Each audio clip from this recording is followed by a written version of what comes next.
Our top story tonight, the fight to keep the legalizing marijuana proposition off the ballot. The group Arizonans for Responsible Drug Policy has filed a lawsuit against the initiative. We sat down with the ARDP to discuss why they did this and met with the campaign to regulate marijuana like alcohol to get their response.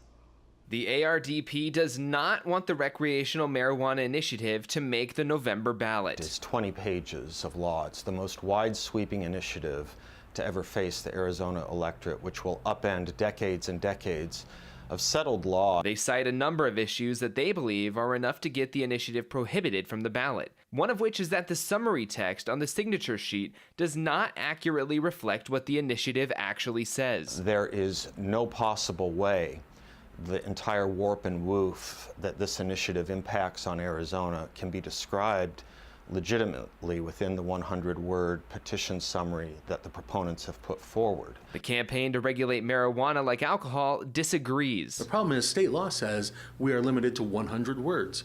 And so you can't fit everything about every initiative into 100 words. So we are limited and by state law as to what we could really put on there. The ARDP, however, doesn't buy their reasoning. It is such a broad law affecting so many aspects of Arizona and Arizona's communities that it amounts to and constitutes a deception of the public, a fraud on the public. But Marson has some harsh words in response. The language is pretty plain language.